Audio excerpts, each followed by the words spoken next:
दोस्तों नमस्कार।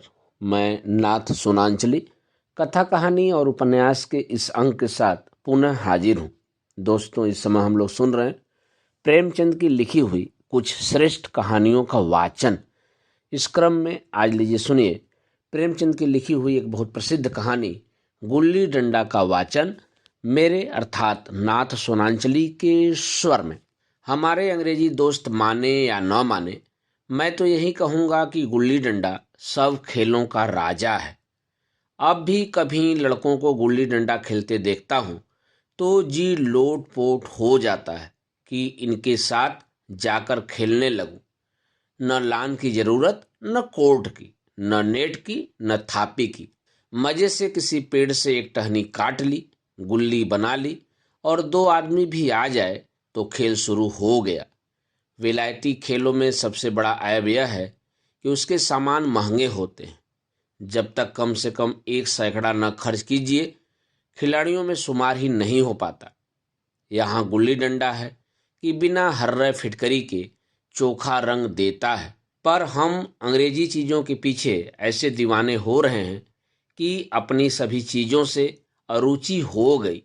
स्कूलों में हर एक लड़के से 3-4 रुपए सालाना केवल खेलने के लिए फीस ली जाती है। किसी को यह नहीं सूझता कि भारतीय खेल खिलाएं जो बिना दाम कौड़ी के खेले जाते हैं। अंग्रेजी खेल उनके लिए हैं जिनके पास धन है। गरीब लड़कों के सिर क्यों यह व्यसन मढ़ते हो? ठीक है, गुल्ली से आग फूट जाने का भय रहता है, तो क्या क्रिकेट से सिर फूट जाने, तिल्ली फट जाने, टांग टूट जाने का भय नहीं रहता? अगर हमारे माथे में गुल्ली का दाग आज तक बना हुआ है तो हमारे कई दोस्त ऐसे भी हैं जो थापी को बैसाखी से बदल बैठे। यह अपनी अपनी रुचि है। मुझे गुल्ली ही सब खेलों से अच्छी लगती है और बचपन की मीठी स्मृतियों में गुल्ली ही सबसे मीठी है। वह प्रातःकाल घर से निकल जाना, वह पेड़ पर चढ़कर टहनियाँ काटना और गुल्ली डंडे बनाना, वह उत्साह, वह खिलाड़ियों के जमघटे, वह पदना और पदाना, वह लड़ाई झगड़े, वह सरल स्वभाव जिससे छूत अछूत अमीर गरीब का बिल्कुल भेद न रहता था, जिसमें अमीराना चोचलों की, प्रदर्शन की, अभिमान की गुंजाइश ही न थी। यह उसी वक्त भूलेगा जब घर वाले बिगड़ रहे हैं। पिताजी चौके पर बैठे वेग से रोटियों पर अपना क्रोध उतार रहे हैं। अम्मा की दौड़ केवल द्वार तक है, लेकिन उनकी विचारधारा में मेरा अंधकारमय भविष्य टूटी हुई नौका की तरह डगमगा रही है और मैं हूं कि पदाने में मस्त हूं। न नहाने की सुधि, न खाने की। गुल्ली है तो जरा सी, पर उसमें दुनिया भर की मिठाइयों की मिठास और तमाशों का आनंद भरा हुआ है। मेरे हमजोलियों में एक लड़का गया नाम का था। मुझसे 2-3 साल बड़ा होगा। दुबला, बंदरों की सी लंबी लंबी पतली पतली उंगलियां, बंदरों की सी चपलता, वही झल्लाहट। गुल्ली कैसी ही हो, पर इस तरह लपकता था जैसे छिपकली कीड़ों पर लपकती है। मालूम नहीं उसके माँ बाप थे या नहीं, कहाँ रहता था, क्या खाता था, पर था हमारे गुल्ली क्लब का चैंपियन। जिसकी तरफ वो आ जाए उसकी जीत निश्चित थी। हम सब उसे दूर से आते देख उसका दौड़कर स्वागत करते थे और अपना गुइयां बना लेते थे।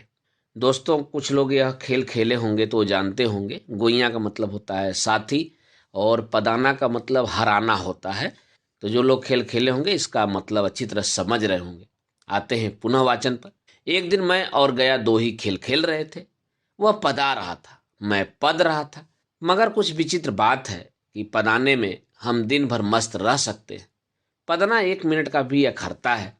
मैंने गला छुड़ाने के लिए सब चालें चली जो ऐसे अवसर पर शास्त्र विहित न होने पर भी क्षम्य है, लेकिन गया अपना दाव लिए बगैर मेरा पिंड न छोड़ता था।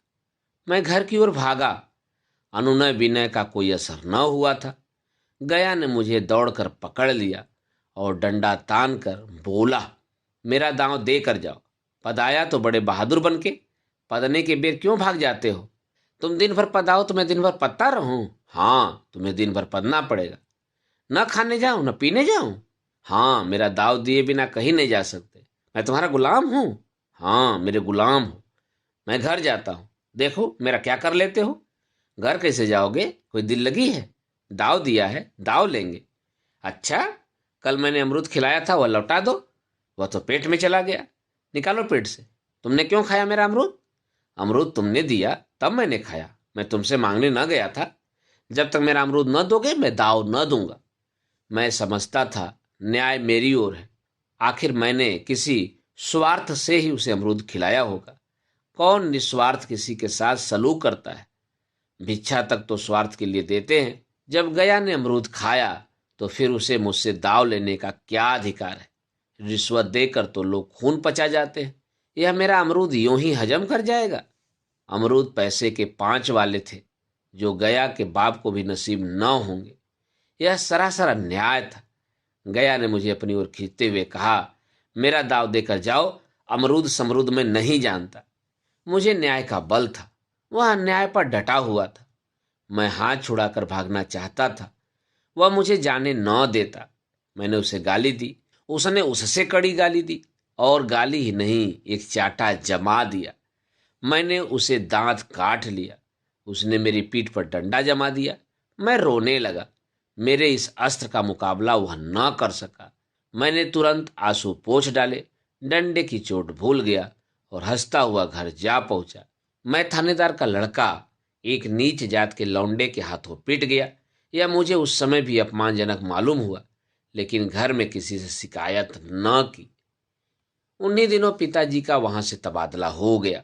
नई दुनिया देखने की खुशी में ऐसा फूला कि अपने हमजोलियों से बिछुड़ जाने का बिल्कुल दुख न हुआ।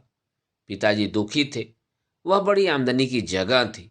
अम्मा जी भी दुखी थी, यहाँ सब चीज सस्ती थी और मोहल्ले की स्त्रियों से घराव सा हो गया था।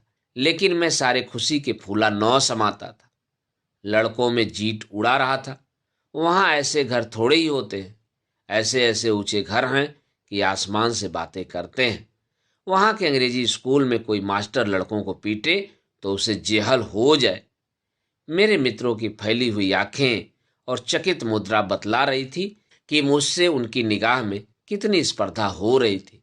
मानो कह रहे थे, तू भगवान हो भाई, जाओ, हमें तो इसी उजड़ ग्राम में जीना भी है और मरना भी। 20 साल गुजर गए। मैंने इंजीनियरिंग पास की और उसी जिले का दौरा करता हुआ उसी कस्बे में पहुंचा और डाक बंगले में ठहरा।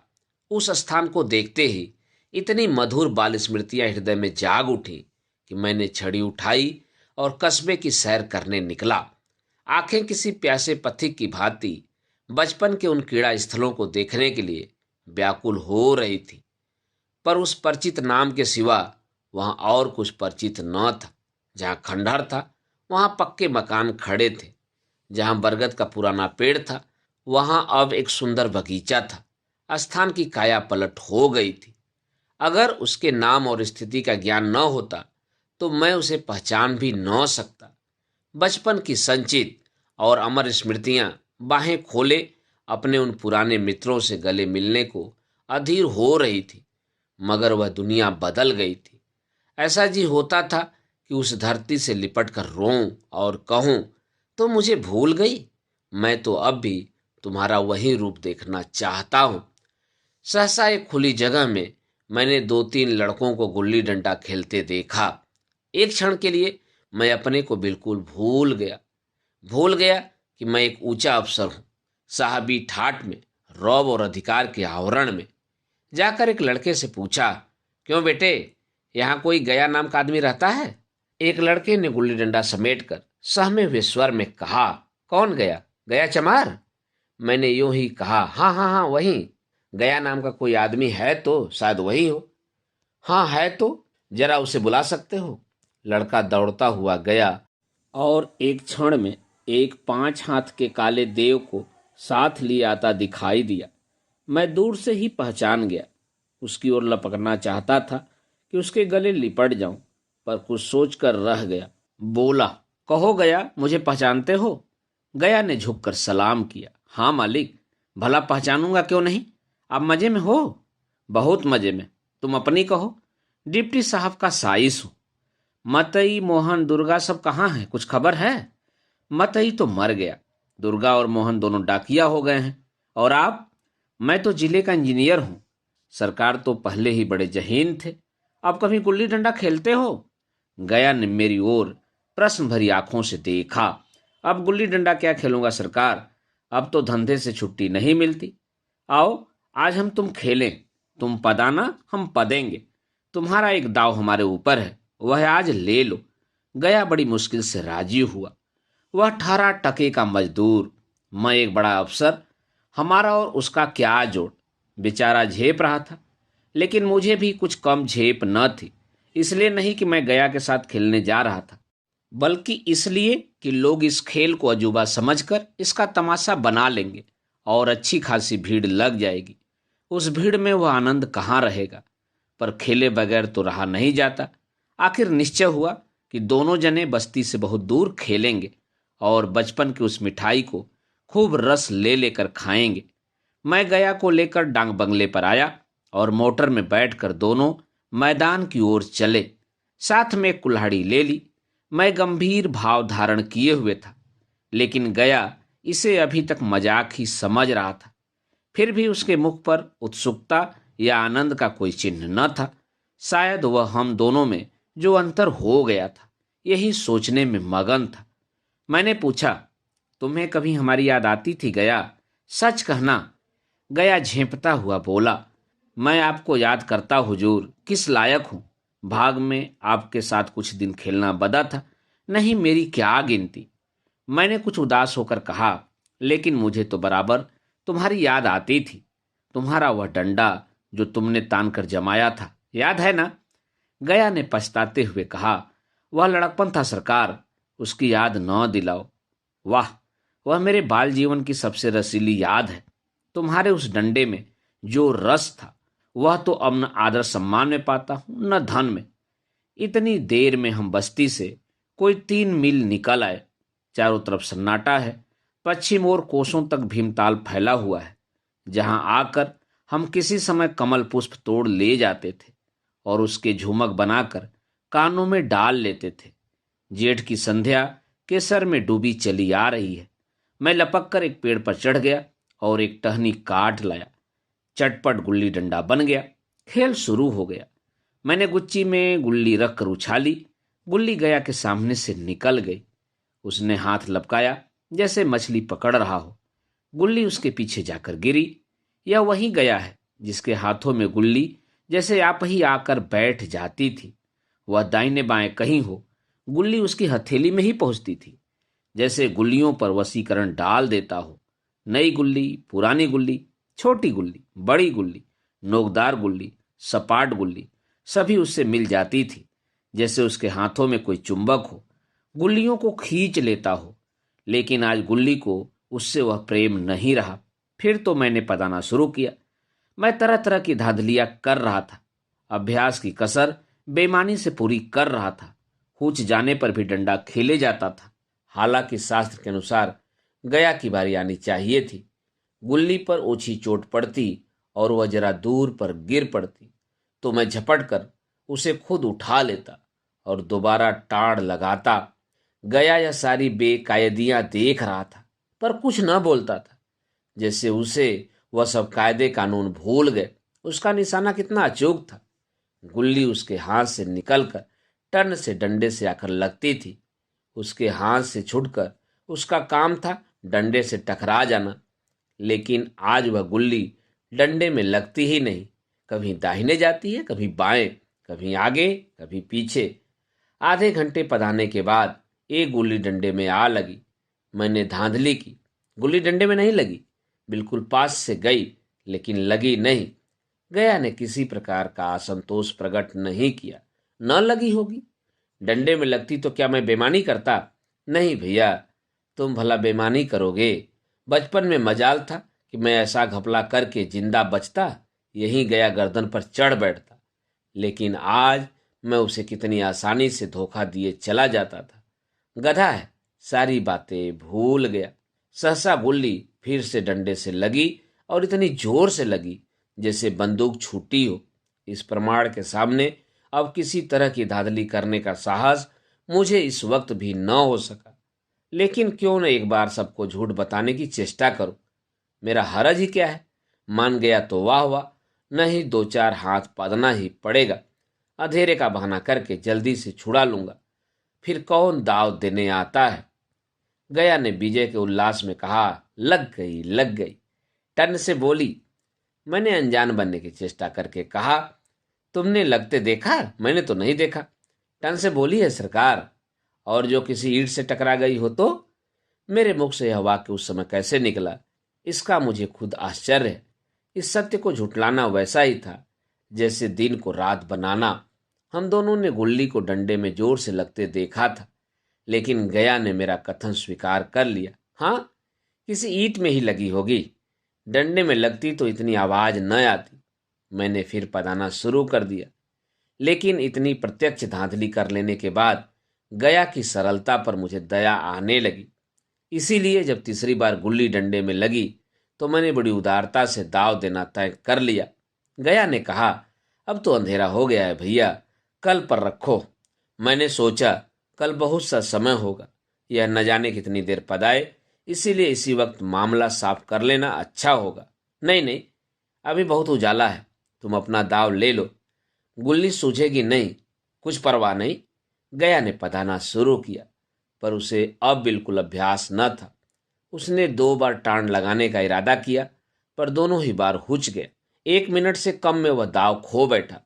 मैंने अपने हृदय की विशालता का परिचय दिया। एक दाव और खेल लो, तुम तो पहले ही हाथ में हुच गए। नहीं भैया, अब अंधेरा हो गया, तुम्हारा अभ्यास छूट गया, कभी खेलते नहीं। खेलने का समय कहाँ मिलता है भैया। हम दोनों मोटर पर जा बैठे और चिराग जलते जलते पड़ाव पर पहुंच गए। गया चलते चलते बोला, कल यहाँ गुल्ली डंडा होगा, सभी पुराने खिलाड़ी खेलेंगे, तुम भी आओगे। जब तुम्हें फुर्सत हो तभी खिलाड़ियों को बुलाऊं। मैंने शाम का समय दिया और दूसरे दिन मैच देखने गया। कोई 10-10 आदमियों की मंडली थी। कई मेरे लड़कपन के साथी निकले, अधिकांश युवक थे जिन्हें मैं पहचान न सका। खेल शुरू हुआ। मैं मोटर पर बैठा बैठा तमाशा देखने लगा। आज गया का खेल, उसका नैपुण देखकर मैं चकित हो गया। टाण लगाता तो गुल्ली आसमान से बातें करती। कल किसी वह झिझक, वह हिचकिचाहट, वह बेदिली आज न थी। लड़कपन में जो बात थी, आज उसने प्रौढ़ता प्राप्त कर ली थी। कहीं कल इसने मुझे इस तरह पदाया होता तो मैं जरूर रोने लगता। उसके डंडे की चोट खाकर गुल्ली 200 गज की खबर लाती थी। पदने वालों में एक युवक ने कुछ धांधली की। उसने अपने विचार में गुल्ली लपक ली थी। गया का कहना था गुल्ली जमीन में लगकर उछली थी। इस पर दोनों में ताल ठोकने की नौबत आई। युवक दब गया। गया का तमतमाया हुआ चेहरा देखकर डर गया। अगर वह दब न जाता तो जरूर मारपीट हो जाती। मैं खेल में न था, पर दूसरों के इस खेल में मुझे वही लड़कपन का आनंद आ रहा था, जब हम सब कुछ भूलकर खेल में मस्त हो जाते थे। अब मुझे मालूम हुआ कि कल गया ने मेरे साथ खेला नहीं, केवल खेलने का बहाना किया। उसने मुझे दया का पात्र समझा। मैंने धांधली की, बेईमानी की, पर उसे जरा भी क्रोध न आया, इसलिए कि वह खेल न रहा था, मुझे खिला रहा था, मेरा मन रख रहा था। वह मुझे पदाकर मेरा कचूमर नहीं निकालना चाहता था। मैं अब अफसर हूं। यह अफसरी मेरे और उसके बीच में दीवार बन गई है। मैं अब उसका लिहाज पा सकता हूं, अदब पा सकता हूं, साहचर्य नहीं पा सकता। लड़कपन था तब मैं उसका समकक्ष था। यह पद पाकर अब मैं केवल उसकी दया योग्य हूं। वह मुझे अपना जोड़ नहीं समझता। वह बड़ा हो गया है, मैं छोटा हो गया हूं। दोस्तों, अभी आप सुन रहे थे प्रेमचंद की लिखी हुई कहानी गुल्ली डंडा का वाचन मेरे अर्थात नाथ सोनांचली के स्वर में। दोस्तों, कुछ और भी किस्से, कहानी और उपन्यास सुनने के लिए आप मेरे साथ जुड़े रहें। धन्यवाद। नमस्कार।